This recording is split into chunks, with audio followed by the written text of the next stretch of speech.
और इसमें गाथा नंबर है 12।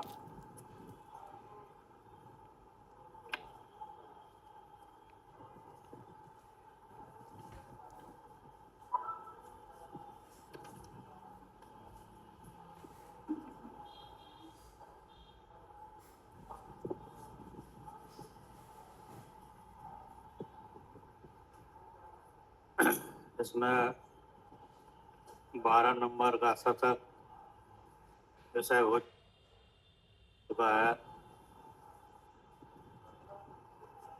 उसके बाद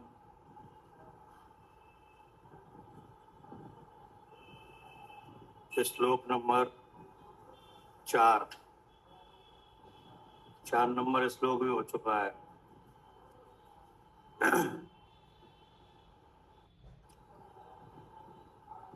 12 नंबर गाथा तक जो विषय हुआ है उसमें इस बात का उत्तर आ चुका है कि समय क्या है, क्या इसका क्या हुआ है। इस प्रश्न का उत्तर आ चुका है। किस किस बात का समाधान हो चुका कि समय क्या है, इसका उत्तर आ चुका।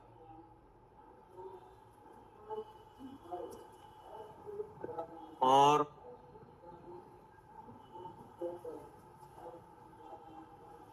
जो पर समय पना है वह कहाँ है, इसका भी उत्तर आ चुका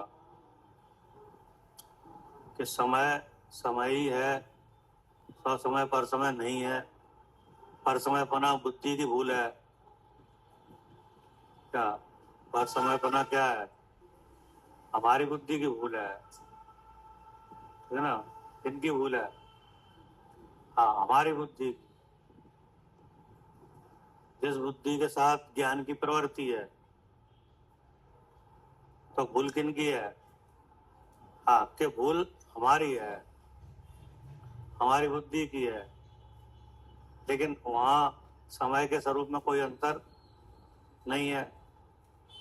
तो जो बुद्धि से भूल हो रही है उसका फल भी आ रहा है। जो भूल हो रही है उसका क्या आ रहा है?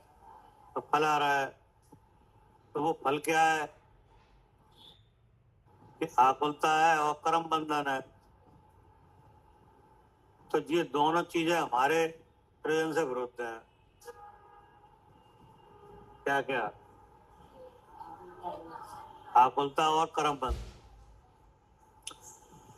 बंधन में कोई नहीं रहना चाहता। क्या? बंधन में कोई नहीं रहना चाहता, चाहे कितना छोटे से छोटा जीव हो, कि नहीं, पशु हो, पक्षी हो, कोई बंधन में।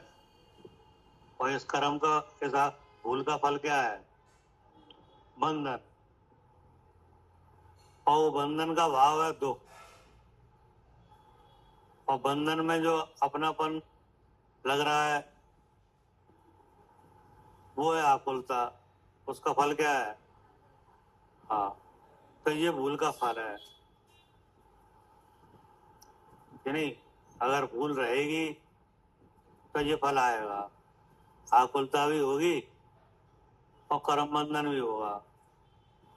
और उस बंधन का फल जो दुख है, उस दुख का अनुभव किया जाएगा। तो आकुलता का भोग किया जाएगा अगर भूल होगी तो।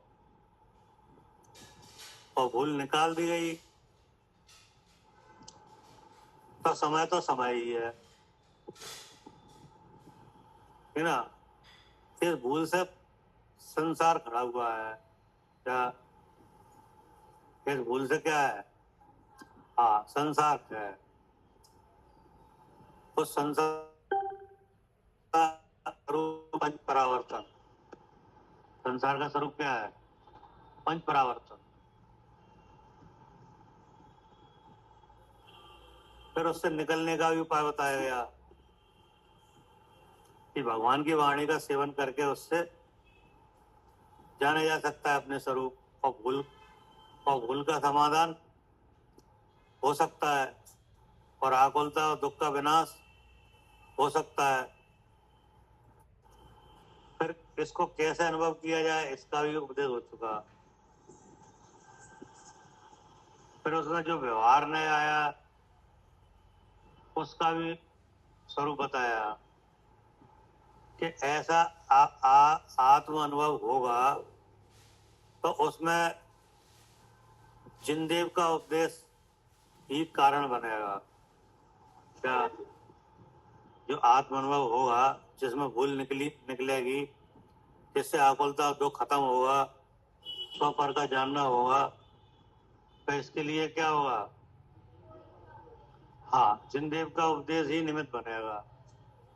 जिनदेव के उपदेश के द्वारा प्रवर्तन करने वाले जो जीव हैं, गुरु, वे इसमें कारण बनेंगे, ठीक ना।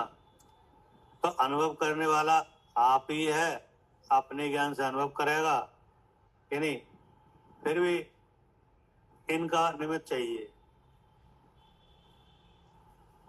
इसलिए व्यवहार ने किसी किसी जीव को किसी काल प्रयोजनवान है से भी बता दिया। और जो नए हैं वो जिनवाणी के अवयव है, तो उनसे कोई भ्रम नहीं फैलता है, बल्कि भ्रम से निकाला जाता है। क्या? उन नयों का स्वरूप भी बताया 4 नंबर श्लोक में कि जो उभय नय है ना, उभय नय विरोध ध्वंसनी स्यात् पदांके। ये उभय माने दो, दो क्या कि दो नय, और उनके विषय के भेद से परस्पर उनमें विरोध है ना। तो परस्पर विरोध क्या है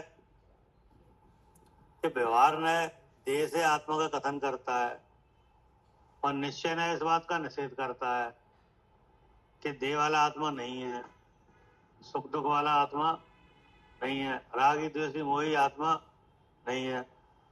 आत्मा का लक्षण तो चेतन है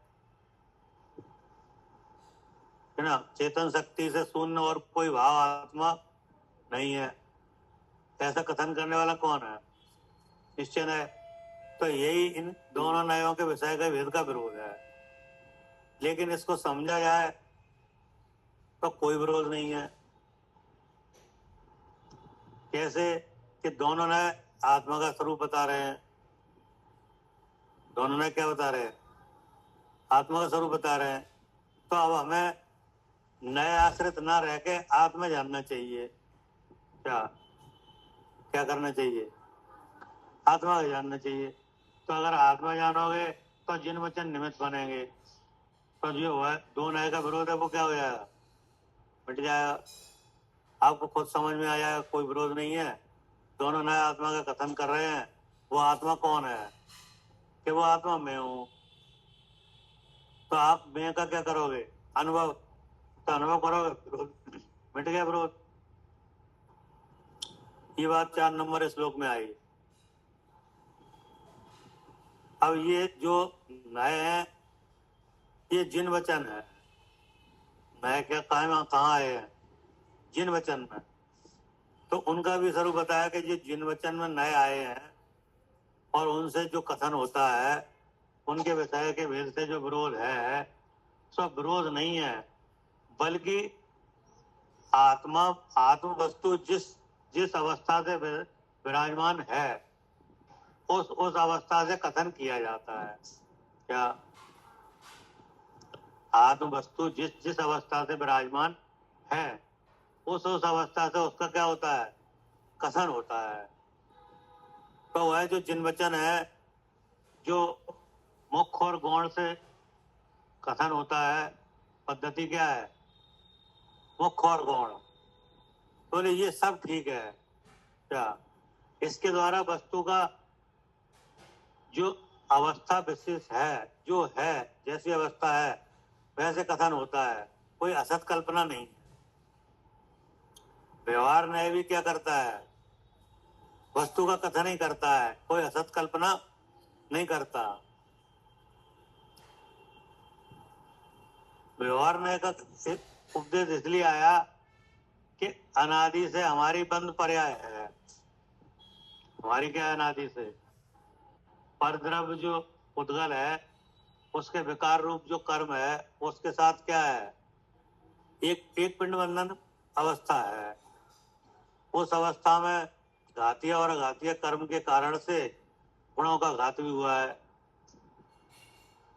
यानी भ्रम भी फैला हुआ है और इंद्रिय ज्ञान भी है, इसलिए अपना रूप दिखाई देता नहीं है। क्या? तो अपना रूप दिखाने के लिए इन दोनों ने को क्या किया है? प्रयोग किया है। तो जिस अवस्था से विद्यमान है उस अवस्था से कथन होता है। उस अवस्था मतलब जैसे कर शरीर से विद्यमान है तो शरीर से कथन होता है। ये कोई असत कल्पना हो रही है? जैसे आपसे पूछा जाए आप कौन सी गति में हो? मनुष्य गति में। तो मनुष्य गति में आप हो तो ये कोई असत कल्पना नहीं है। सही है ये कि नहीं? सही है कि गलत है? सही है। अगर इस गति को हटा दिया जाए तो अपने को तुम कहाँ देखोगे? ठीक है, ये भी सही है कि गति कर्म का भाव है और आपका लक्षण चेतन है। ये भी सही है। और आप मनुष्य गति में हो, ये भी सही है। हाँ, कहाँ मिलेगा? गतियों में जो शरीर है उनमें ही तो मिलेगा। ऐसा वो शरीर वाला आत्मा नहीं है कि नहीं? तो शरीर वाला आत्मा नहीं है तो फिर आत्मा को ढूंढोगे कहाँ? अगर शरीर में विराजमान है तो शरीर में विराजमान है ऐसा कहा जाएगा। अब वो शरीर में विराजमान है और जान भी रहा है कि शरीर में हूं, तो ये भी कोई असत कल्पना नहीं है कि ये भी अवस्था बन रही है। हाँ, हो के कारण तो बन तो रही है, तो आपको समझाया जाएगा कि ये गलत है, कि ये असत कल्पना मतलब जो मिथ्या भाव हो ही नहीं रहा हो तो बात नहीं है, हो रहा है। तो वो ही बताया है कि ये जीव के विभाव परिणाम है। अब उस भाव से कर्म बंधन हो रहा है तो वो कोई कर्म बंधन हो नहीं रहा हो सो बात नहीं है। वही हो रहा है तो वही बताया कि जी ऐसा हो रहा है। तो कर्म बंधन किन्हें हो रहा है? कि जीव को हो रहा है, यही बताया जाएगा। तो जीव को बंधन हो ही नहीं रहा हो ऐसा भी नहीं, ऐसा हमें कुछ नहीं हो रहा। नहीं हो रहा तो तुम फिर घूम के रहे हो। जिन्हें कुछ नहीं हो रहा है वे तो सिद्धालय में बैठे हैं, परेशान क्यों? ऐसा परेशान हम नहीं है तो कौन परेशान है ये बताओ? तो ये सब बातें हैं कि नहीं? अगर देह में विद्यमान है तो देह वाला कहा जाएगा, देह से जीव का कथन आएगा। सुख दुख में विद्यमान है तो सुखी दुखी होता है ये भी कहा जाएगा। और मैं सुखी मैं दुखी हो रहा है तो ये भी कहा जाएगा। यही तो अवस्था है। अब ये अवस्था दुख रूप है। क्या ये अवस्था कैसी है? दुख रूप है, हमारे प्रयोजन से विरुद्ध है, ये भी कहा जाएगा। अगर वर्तमान अवस्था का ठीक ठीक ज्ञान नहीं कराया जाए तो कोई जीव अपनी उन्नति के लिए मार्ग क्यों रखे? क्यों मार्ग नया खोले? तो ये नया मार्ग क्यों खोले? में चलते रहो, शरीर में विराजमान हो, सुखी दुखी हो रहे हो तो चलते रहो जिसमें में। नई बात तुम्हें क्यों बताई जाए? कौन सी नई बात? हाँ, कि ये संसार मार्ग है, ये मोक्ष मार्ग है, तो मोक्ष मार्ग क्यों बताया जाए? उन्नति के लिए। तो उन्नति के लिए बताया जाए तो वर्तमान अवस्था अवनति रूप है, इसको तो सब बताया जाए कि ये सब है और ये सब तुम्हें दिख भी रहा है? हाँ, इस सब बात का अनुभव भी है। जैसे आप कहीं जाना चाहो और शरीर साथ नहीं दे रहा तो तुम्हें इस बात का अनुभव भी है कि हम जाना तो चाह रहे हैं लेकिन शरीर ही संग नहीं दे रहा है, हम चल ही नहीं पा रहे हैं। तो इसको अब इससे क्या दिखाया कि शरीर संबंध है। अब ऐसा नहीं है एकदम शरीर को छोड़ के चले जाओ और फिर आके शरीर पकड़ लो, नहीं समझ में। आप जाना चाह रहे चले जाओ, शरीर को घर छोड़ दो और लौट के आके फिर धारण कर लेना। बोले नहीं जी नहीं हो पाएगा, तो मैं शरीर के साथ ही जाना पड़ेगा और शरीर नहीं दे रहा साथ। तो इसका मतलब इससे बंधन है, ऐसा हमें बंधन है ही नहीं। अरे नहीं है तो फिर शरीर को छोड़ो और आपको जहां इच्छा हो रही है वहां जाओ, नहीं कर सकते। तो बताया जाएगा कि शरीर का संबंध है। अब शरीर का संबंध क्यों है, तो फिर बताया जाएगा कि कर्म का संबंध है। अब कर्म का संबंध क्यों है, कि मोह का संबंध है। तो ये अवस्था नहीं है बताया जाएगा। तो इस अवस्था से जीव को कहना जी क्या है, व्यवहार न है। अब दूसरा न है, वो कहता है ये सब जीव को है ही नहीं, ये सब जीव का स्वभाव ही नहीं है, ये सब जीव के स्वभाव ही नहीं है। जीव का स्वभाव तो चेतन है। जीव का स्वभाव क्या है, हाँ अर्थात मेरा स्वभाव क्या है, और चेतन का स्वभाव सहज ज्ञान। तो वो सहज ज्ञान मात्र जो जीव है उतना ही जीव है, बाकी अलावा जो सब चीज है जो पुद्गल है। ऐसा कहने वाला कौन है, निश्चय है।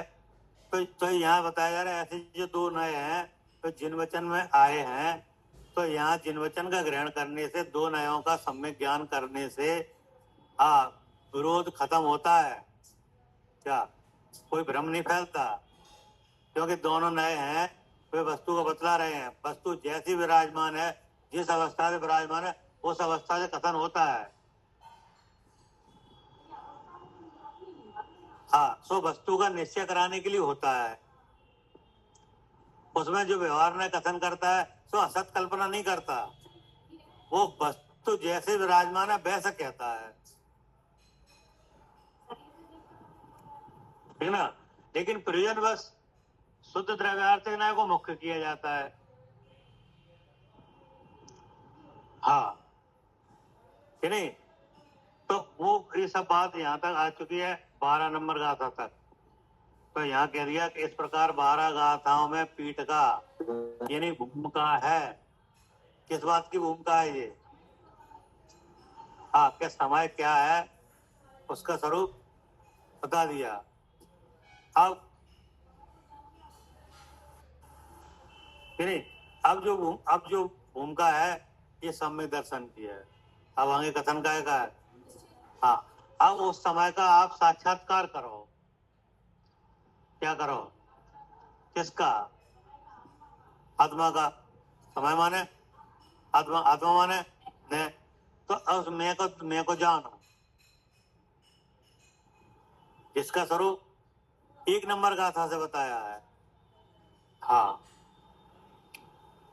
कि अब आचार शुद्ध नय को प्रदान करके निश्चय समित का स्वरूप कहते हैं।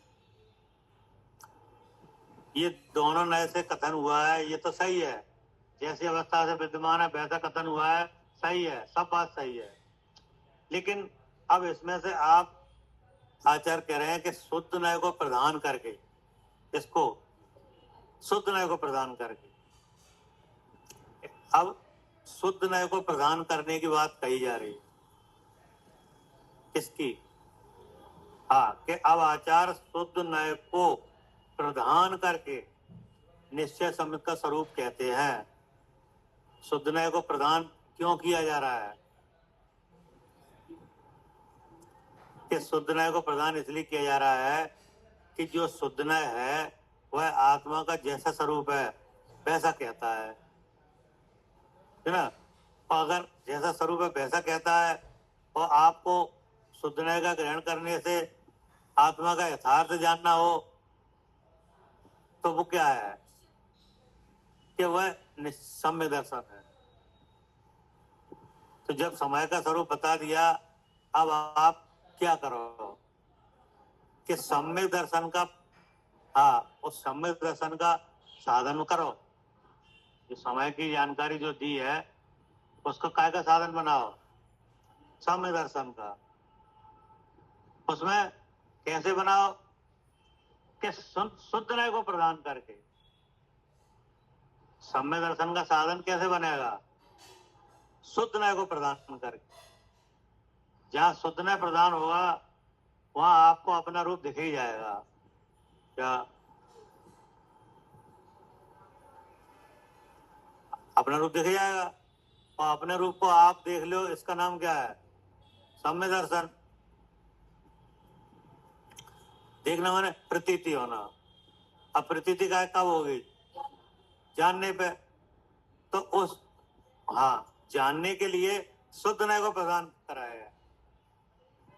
शुद्ध नय को प्रदान क्यों कराया है कि शुद्ध नय को प्रदान इसलिए कराया जा रहा है कि शुद्ध नय आत्मा का यथार्थ स्वरूप बतलाता है। क्या शुद्ध नय क्या बतलाता है, यथार्थ स्वरूप बतलाता है। और हमें आत्मा का यथार्थ स्वरूप पता नहीं है। अगर आत्मा का यथार्थ स्वरूप पता होता तो हमें उपदेश ग्रहण करने की जरूरत होती नहीं। हमें समय दर्शन अपने आप ही होता कि नहीं होता। तो मोक्ष मार्ग भी होता तो हम सुखी होते कि नहीं। लेकिन ऐसा कुछ है नहीं। लेकिन ऐसा कुछ हो जाए, क्या ऐसा सब कुछ हो जाए, क्या हो जाए कि हमें सम्यक दर्शन हो जाए, अर्थात अपना यथार्थ श्रद्धान, यथार्थ जानना और यथार्थ आचरण हो जाए कि नहीं। तो हो जाए इसके लिए शुद्ध नय को प्रदान कराया। जिनको शुद्ध नय प्रदान नहीं होता है उनको आत्मा का यथार्थ स्वरूप पता नहीं चल पाता, चाहे कितना भी शास्त्र पढ़ो आप, कितना भी पढ़ो। अगर आप शुद्ध नय को प्रदान नहीं कर पाए तो आत्मा का यथार्थ रूप नहीं जान पाओगे। आत्मा के स्वरूप के संबंध में भ्रांति बनी रहेगी, क्योंकि दूसरा नय व्यवहार नय, जो कि आत्मा का कथन तो करता है लेकिन देह से करता है। तो फिर उन्हीं भाव रूप अपने को आप समझोगे। क्या कोई और दूसरी जानकारी आपको नहीं हो पाएगी है? भले आप आगम भी पढ़ लो, लेकिन आगम में दो नए से कथन है। अगर आपको शुद्ध नय नहीं आता तो आपको अपने संबंध में शंका बनी ही रहेगी। आएगा ही नहीं, क्योंकि व्यवहार नय का उपदेश बहुत है, और जैसा व्यवहार नय का उपदेश है वैसा कुछ मिला जुला सा अनुभव हमें पहले ही है। नहीं समझ। व्यवहार में कहता है अनादिकाल से जीव को इंद्रिय ज्ञान है। ये कौन कहता है, व्यवहार में। और हम अक्सर देखते हैं हमें है नहीं समझ। तो हमारी समझ क्या हो गई, पक्की। अब हम ये समझ नहीं पा रहे हैं कि अनादिकाल से जीव को इंद्रिय ज्ञान है, ये बात, और हम अक्सर देखते हैं ये बात, इसमें कोई अंतर है, हम समझ नहीं पा रहे। किसके बिना, शुद्ध नय के बिना। ऐसा अनादि संस्कार और उसी के मेल जैसा व्यवहार नय का उपदेश, तो ऐसी एक डमाडोल स्थिति बन गई कि अब हम उसमें से निकल नहीं पा रहे।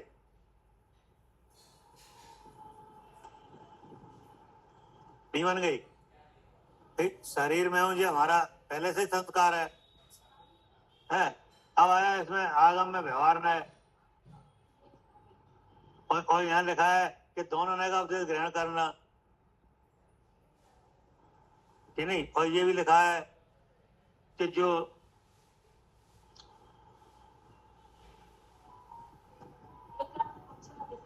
हाँ कि ये कोई असत कल्पना नहीं करता, क्या जैसा वस्तु विद्यमान है वैसा कहता है। यदि तुम जिनमत में परिवर्तन करना चाहते हो तो दोनों न्याय में से किसी को मत छोड़ो। क्या अब और पक्की हो गई, पीछे लिखा है? हाँ, आचार्य कहते हैं कि हे भव्य जीवो, यदि तुम जिनमत का परिवर्तन करना चाहते हो तो व्यवहार और निश्चय दोनों न्याय को मत छोड़ो। ये लो।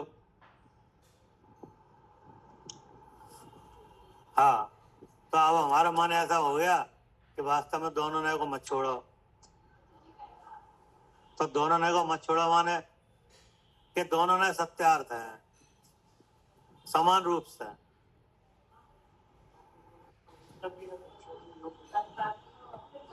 हाँ हाँ, मतलब हम बंधे भी हैं, हम खुले भी हैं, हम रागी भी हैं, हम भीतरागी भी हैं। तो बोले तुम डमाडोल हो गए।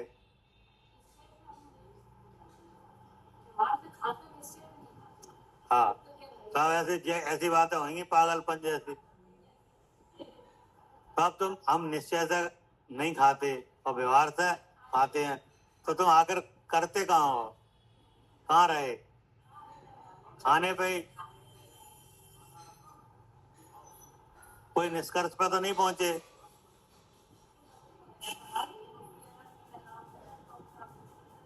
हाँ, तो इसलिए आचार्य ने कहा कि अब शुद्ध न्याय को प्रदान करके उपदेश देते हैं, क्योंकि शुद्ध न्याय को प्रदान करके जब उपदेश आप ग्रहण करोगे तो आप एक निष्कर्ष पर पहुंच जाओगे। क्या जहां आप शुद्ध न्याय का उपदेश लोगे मुख्यता से प्रयोजन बस, तो आप कहां पहुंच जाओगे? एक निष्कर्ष पर पहुंच जाओगे अपने बारे में। किसके बारे में? हाँ, मैं कौन हूं इस संबंध में आप एक निष्कर्ष पर पहुंचोगे।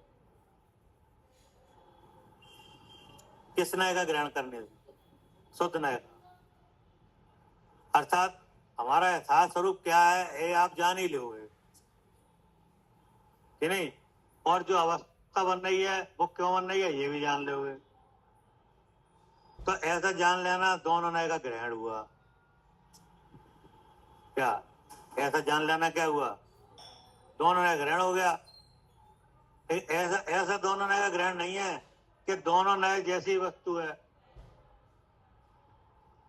रागी भी है और बीतरागी भी है, क्या संसारी भी है और मुक्त भी है कि नहीं। तो इस सब बातों का भेद क्या होगा?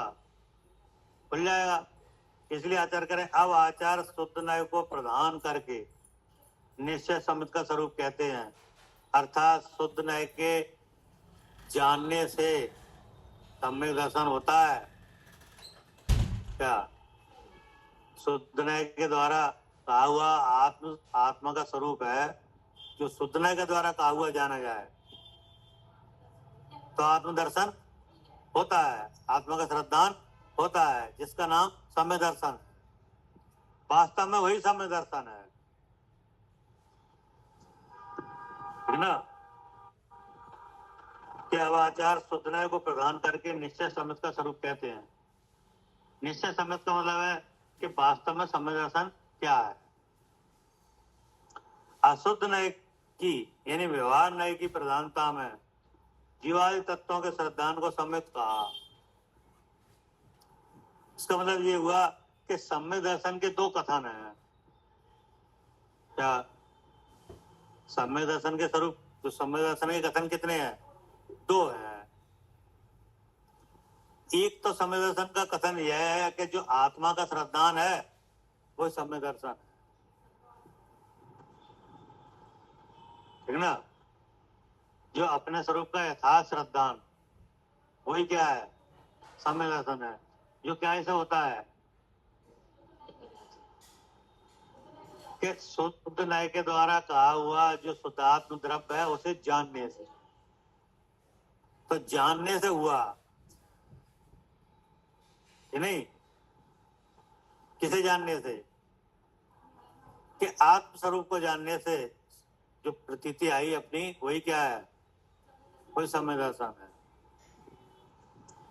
लेकिन अब उस सम्य दर्शन का कथन निमित्त से भी है। ऐसे निमित्त से, सहकारी कारण से। अब वो सहकारी कारण कितने हैं, कि उसमें एक कारण है तत्वाश्रद्धान। आएगा श्रद्धान, तत्वाश्रद्धान। तो तत्वाश्रद्धान सम्य दर्शन का लक्षण है, ये व्यवहार नहीं की कथनी है।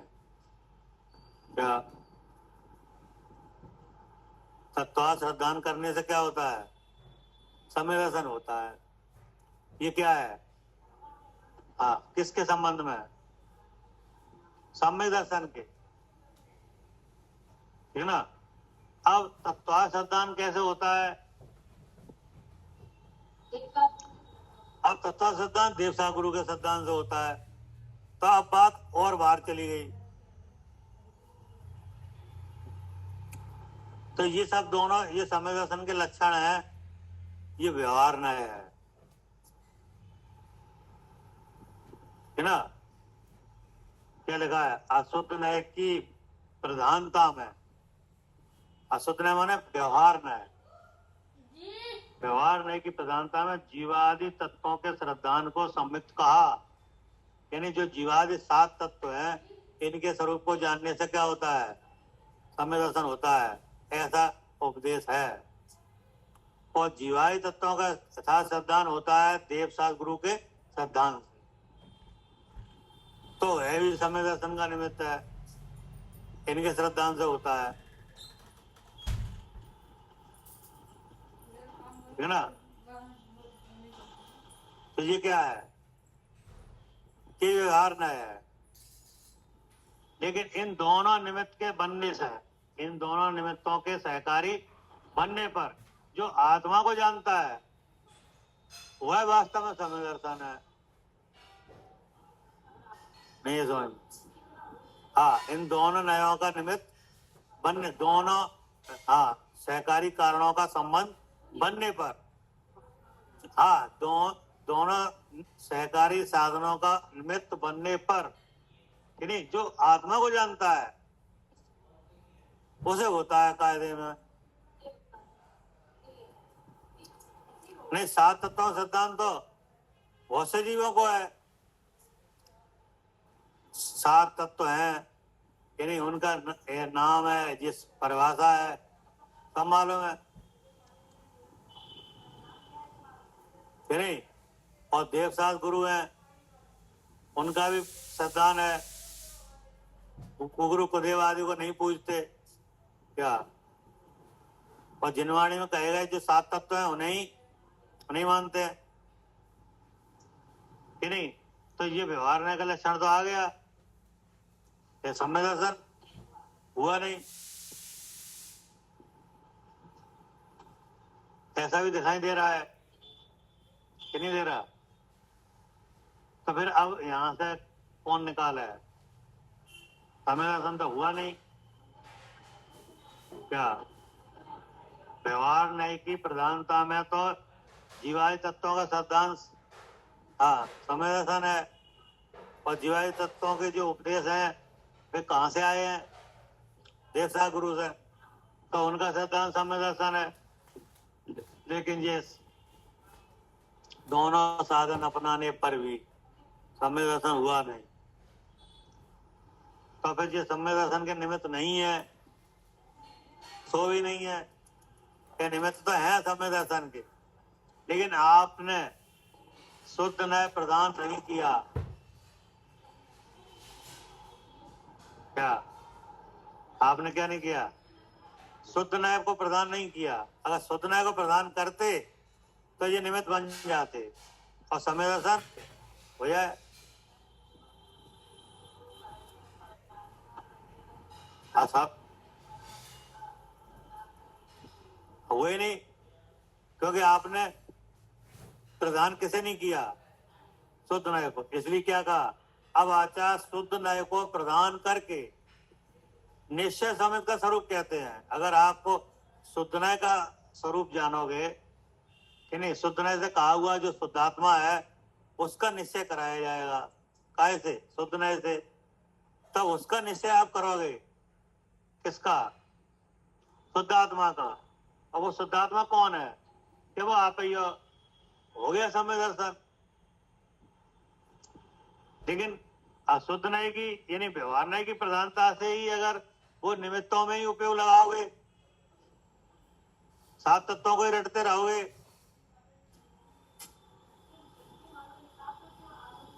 नहीं। तो अब जब आप शुद्ध नय का ग्रहण करोगे तब शुद्ध नय बताएगा कि तत्व एक है। तुम कितने जान रहे थे? 7। जब शुद्ध नय प्रधान होगा तब क्या बताया जाएगा? कि एक है। वो एक साथ जगह पाया जाता है। तब आप बाहर निकले, नहीं तो हम साथ ही जान रहे हैं।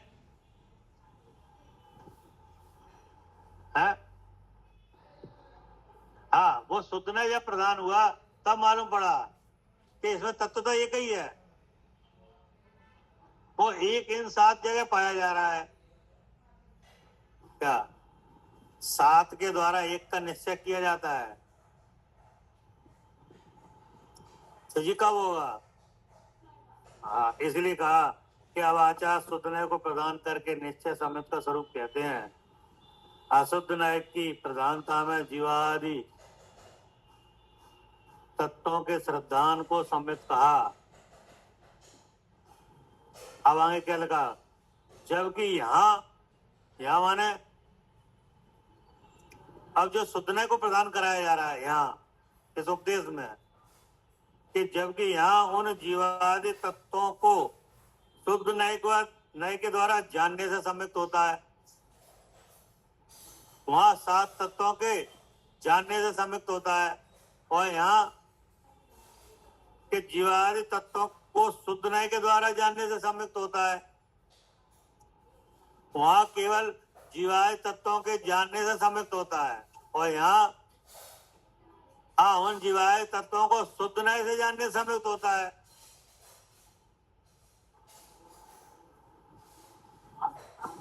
तो जब उन जीवादि तत्वों को शुद्ध नय से जानोगे तब अपने आप बताया जाएगा कि अब तत्व एक ही है।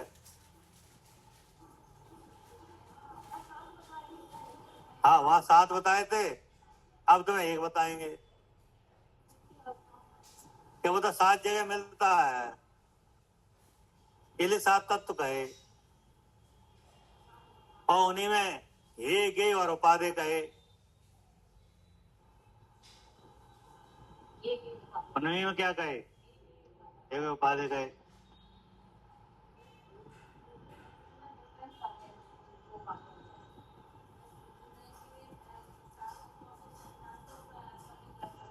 हाँ,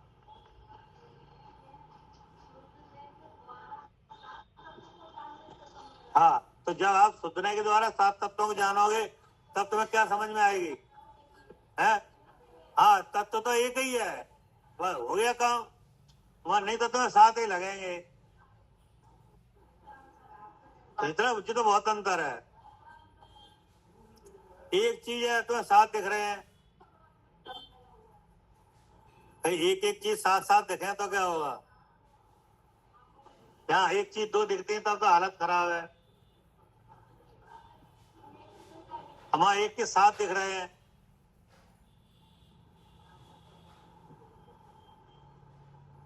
ठीक, अब 7 जगह एक है, ये तुम्हें शुद्ध नय ही दिखाएगा।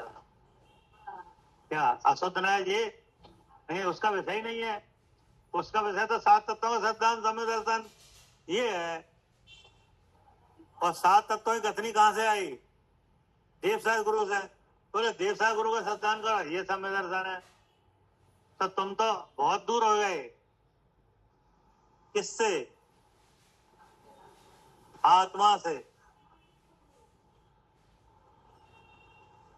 कि नहीं? लेकिन जैसे आपने दूसरा न लगाया तो पास आ गए। किनके? आत्मा के। नहीं समझ में? तो पास तुम आए, अपने पास ही आ गए, अपने को ही जानने लगे, तो ये तुम्हें शुद्ध न हुआ क्या? तभी आया, नहीं तो तुम दूर ही थे क्या? उन्हीं का श्रद्धान करते और उन्हीं का क्या करते? ज्ञान करते। ये हाँ, और उन्हीं में एक उपाधि मानते रहते, और मैं कौन हूं ये आता ही नहीं। जबकि वे देशा गुरु और उनके द्वारा कहे हुए जीवाय सात तत्व वे आत्मा की अनुभूति के कारण हैं क्या? हाँ, वे आत्मा की यथार्थ अनुभूति के क्या है? कारण है कि नहीं? तो कभी तो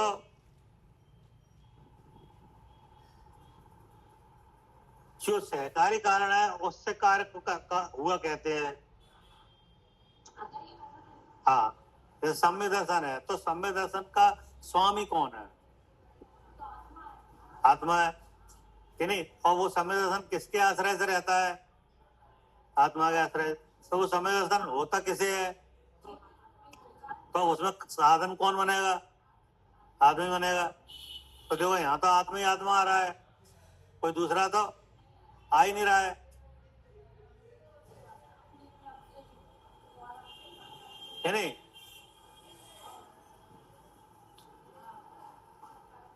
लेकिन ऐसे अपने स्वभाव को इन जीवाय तत्वों के बिना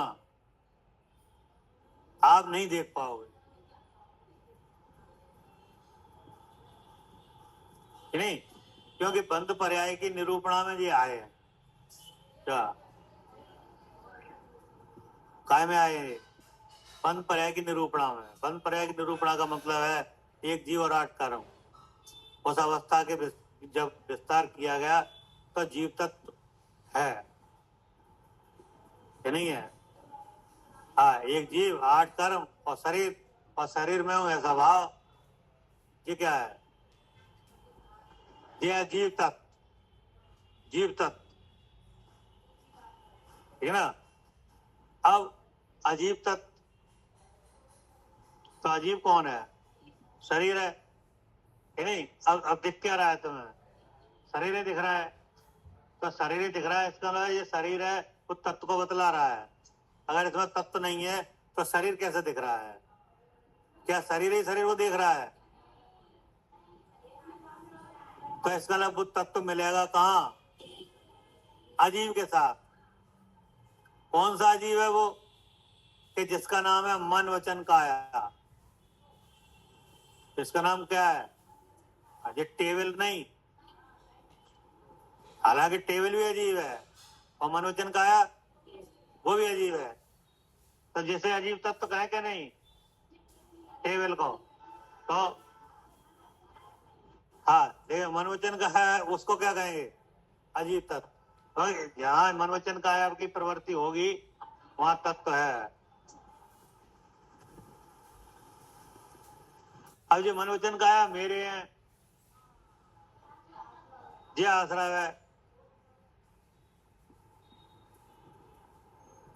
कि नहीं? तो इस तरीके से अगर आप जो विवेचना की गई है वो ऐसे ही की गई है, बंध पर्याय की निरूपणा से ये आए, क्योंकि ये अवस्था बन रही है, आश्रम हो रहा है। और आश्रम से क्या होता है? बंद भी हो रहा है। जहां आश्रम बंद होता है वहां क्या नहीं होता कि नहीं? और निर्जरा भी नहीं होती। और जहां संबंध का भाव है वहां मोक्ष का भाव है। और होना क्या चाहिए? मोक्ष का सद्भाव, मतलब मुक्ति होनी चाहिए। तो मुक्ति होती है संबंध के सद्भाव से। संबंध का सद्भाव बनता है आश्रम के अभाव से। तो आश्रम का अभाव कैसे हो? कि आश्रम का अभाव होगा जब आप शुद्ध आत्मा का ज्ञान करोगे। तो अब शुद्ध आत्मा कौन होता है? शुद्ध है। फिर आए वही कि जब 7 तत्वों में जो दिखाया जाएगा कि तत्व एक ही है, वो 7 जगह मिल रहा है। 7 वो अलग अलग जगह अलग अलग 7 तत्व नहीं है। एक जीव को एक साथ 7 तत्व होते ही नहीं है। क्या अगर 7 तत्व है तब एक जीव को एक समय में 7 तत्व बनते ही नहीं है, क्योंकि इनमें अभाव लक्षण रूप है। जहाँ आश्रम बंद है वहां सम्मान निद्रा वो है ही नहीं। तो इसका मतलब एक जीव को एक ही समय में 7 तत्व घटित होते नहीं। तभी 7 तत्वों का विस्तार है क्या? कि 7 तत्वों का विस्तार बंद पर्याय की निरूपणा है कि नहीं? और उसमें हे और उपाधि है कि नहीं? तो अगर उपाधि को उपाधि नहीं जाना जाए और हे को हे नहीं जाना जाए तो काम नहीं बने। इसलिए शुद्ध नय की प्रधानता से क्या कथन अब आ रहा है। इससे क्या होगा कि यह सम्यक दर्शन का कारण बनेंगे। इसलिए क्या कहा? उन जीवादि तत्वों को शुद्धने के द्वारा जानने से सम्यक होता है। यह कहते हैं किनको? उन जीवादि तत्वों को माने कि जीव तत्व को, अजीव तत्व को, आसव तत्व, बंध तत्व, संभा निरामोद कैसे जानो? शुद्धने के द्वारा। तो जब शुद्धने के द्वारा जानोगे तब जीव तत्व में से तत्व समझ में आएगा। तब जीव तत्व में से क्या आएगा? तो समझ में आया कि जीव तत्व तो एक मिली हुई अवस्था का नाम है कि अकेले एक जीव द्रव्य का नाम है। अगर डॉक्टर जीव तत्व किसका नाम है? एक अकेले जीव द्रव्य का नाम है कि एक मिली अवस्था का नाम? जैसे सिद्ध भगवान है तो वे जीव तत्व है कि नहीं? सिद्ध भगवान जीव तत्व नहीं है।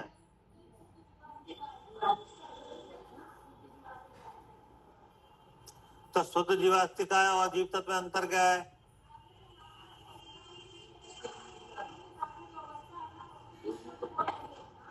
हाँ,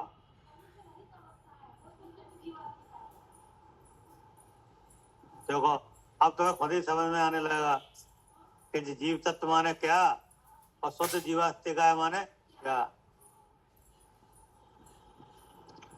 तो ये दोनों अवस्थाएं जीव की हैं। क्या दोनों अवस्थाएं किसकी हैं? जीव की ही है। कि जो शुद्ध जीवास्तिका है वे भी जीव द्रव्य है और जो जीव तत्व है वो भी जीव है कि नहीं? लेकिन शुद्ध जीवास्तिकाएं हैं वे जिनको परद्रव्य का संपर्क छूट गया है ऐसे हैं कि नहीं? जिनके संपूर्ण गुण प्रकट हुए हैं। क्या जिनके शरीर का संबंध छूट गया है। और जो जीव तत्व है वो फिर वहां कर्म का संबंध है, शरीर का संबंध है कि नहीं? तो ऐसे दो जीव तत्व और शुद्ध जीवास्तिका का भेद शुद्ध नहीं आएगा तभी पता चलेगा। तब आपने दोनों अवस्थाएं जान ली कि जो अभी वर्तमान में अवस्था बन रही है यह जीव तत्व की अवस्था है। लेकिन इस जीव तत्व की जो अवस्था बन रही है इसमें जो तत्व है कि नहीं, जिसका लक्षण क्या है? चेतन। और उसका रूप क्या है? सहज ज्ञान। और सहज ज्ञान का रूप क्या है? और इसे कैसा है? तो ये कितना शुद्ध है? कि उतना शुद्ध है जितने सिद्ध शुद्ध है। तो देखो तुमने दोनों का समझ लिया कि वर्तमान अवस्था भी जान ली और वर्तमान अवस्था में जो तत्व है वो कैसा है क्यों जान लिया? काय के बल से। हाँ, और नहीं तो इसी में सात तत्व में घूमो, और सात तत्व का नाम स्वरूप जानने से अपने को क्या जानो? सम्यक दृष्टि।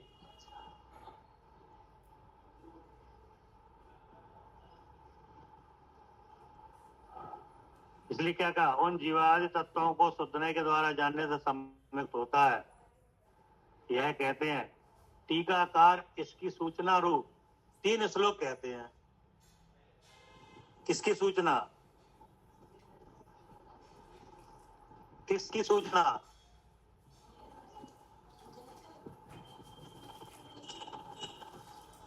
जीवादि तत्वों को शुद्ध नय के द्वारा जानने से सम्यक होता है, इसकी सूचना। हाँ, जीवादि तत्वों को शुद्ध नय के द्वारा जानने से सम्यक होता है, इसकी सूचना है। नहीं समझ में? किस बात की सूचना?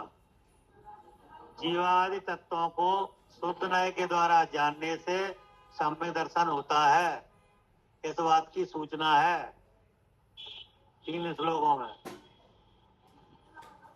हाँ, अशुद्ध नय की यानी व्यवहार नय की कथनी में तो जीवादि तत्वों का श्रद्धांत सम्यक है, उसका केवल चैप्टर इतना ही है। इसका व्यवहार नय का क्या है कि जीवादि 7 तत्वों का श्रद्धान ही सम्यक दर्शन, उसका चैप्टर तो हो गया पूरा। सम्यक दर्शन के संबंध में किसका? व्यवहार नय का क्या है कि जीवादि तत्वों के 7 श्रद्धान का नाम क्या है? सम्यक दर्शन है। तो जान लो 7 तत्वों को।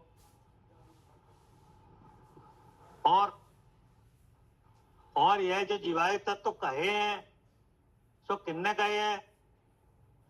देशा गुरु से आए, तो उनका श्रद्धान करना क्या है? दर्शन। और मोटे मोटी हुए है। हाँ हाँ, अब आपने कहा देवसा गुरु का श्रद्धान सम्यक दर्शन है, तो इसका मतलब है अब हम कुगुरु कुदेव को धर्म को नहीं माने, और सच्चे देव, सच्चे गुरु और सच्चे शास्त्र। तो सच्चे देव अनंत देव है, सच्चे गुरु निग्रंथ गुरु है, शुद्धोपयोगी, क्या 28 मूल गुण के धारी, कि नहीं? तरह से स्थावर हिंसा से दूर, 24 परग्रह से रहित। तो आपने एक बना लिया चिन्ह, इन्हें मानेंगे और उनको नहीं माने। और इनके द्वारा रचे जो शास्त्र हैं उनको शास्त्र मानेंगे, जिनमें मुख्यतः से 6 द्रव 7 तत्वों का उपदेश हो, कि नहीं? हो गया काम। तो अब इसमें अपनी बुद्धि का व्यापार कराया, तो अपने को क्या जाना? सम्यक दृष्टि। बोले इतने जानने से सम्यक दर्शन नहीं होता। अगर इतने जानने से होता तो द्रवलिंगी साधु सब सम्यक दृष्टि होते। क्या? हाँ, 11 अंग 9 पूर्व के पार्टी हैं, तो 7 तत्व नहीं आए होंगे। और ये महाभारत धारण किए हैं तो किनके उपदेश से किए हैं? ये महाभारत धारण किए हैं कि किन रूप प्रवर्तन है? किन रूप प्रवर्तन है ये जो 28 मूल का आचरण रखा है? तो इसको ये तो अरंत के केवल ज्ञान होने से पहले की अवस्था का निरूपण है, तो उनके मत में है ही, उनकी आज्ञा से है ही, नहीं? तो उनका पक्के श्रद्धा नहीं है।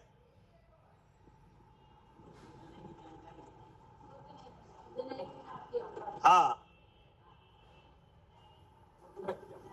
इसका मतलब है कि सम्यक दर्शन का ये सहकारी कारण तो है दोनों। हाँ, लेकिन मूल कारण तो अपना शुद्धात्म द्रव्य ही है, उसी के श्रद्धान का नाम सम्यक दर्शन है, उसी के जानने का नाम सम्यक ज्ञान है, उसी में स्थिर होने का नाम सम्यक चारित्र है। अब वह होगा कैसे? कि होगा ऐसे कि उन्हीं जीवादि तत्वों को शुद्धने के द्वारा जानने से हो जाएगा। तो बता, अब शुद्धना कितना महत्वपूर्ण है? हाँ, इसलिए कहा है कि शुद्ध न ही क्या शुद्ध न के द्वारा कहा हुआ उपदेश ही सम्यक दर्शन का कारण बनेगा, क्योंकि वह शुद्ध न शुद्ध आत्मा का यथार्थ स्वरूप दिखलाता है और हमें यथार्थ स्वरूप ही नहीं पता है और मिलती जुलती जानकारी वहां पर खूब है। क्या जीव को मोक्ष होता है जो हमें पता है क्या, और जीव संसार में है जो पता है, मोक्ष में जीव सुखी होता है जो पता है, संसार में जीव दुखी है जो पता है। बोले इन बातों से कुछ ज्यादा लाभ नहीं आएगा। तो लाभ कैसे आएगा? कि लाभ आएगा जब शुद्धने के द्वारा शुद्ध स्वरूप दिखाया जाए, तब आपको पता चलेगा कि वह तो मोक्ष में भी ऐसा ही है और संसार अवस्था में भी ऐसा ही है। क्या क्या कहाँ ऐसा ही है? मोक्ष में भी ऐसा ही है और देह में भी ऐसा ही है। तो जी कौन दिखाएगा तुम्हें? शुद्ध न है। तो इससे क्या होगा कि इससे होगा हीन भावना मिट गई, चिंता मिटी अशेष, और निज प्रभुता और रहा ना दुख का, हो गया काम।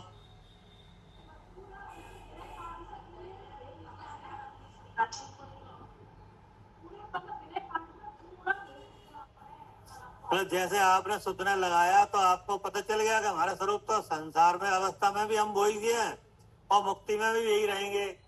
हमारे स्वरूप में अंतर तो कोई नहीं आएगा। मात्र जो परद्रव का संयोग है वो ही हटेगा, हम में से तो कुछ हटेगा नहीं और हम में कुछ आएगा नहीं। तो फिर शरीर में हूँ ये हीन भावना मिट गई क्या, और हमें जी करना है, फिर हमें जी करना है, जो चिंता है जी मिट गई। और निज प्रभुता, हम खुद ही ज्ञान और सुख के धनी है, किन ने दिखाया? उसी की सूचना अब आ रही है। ठीक।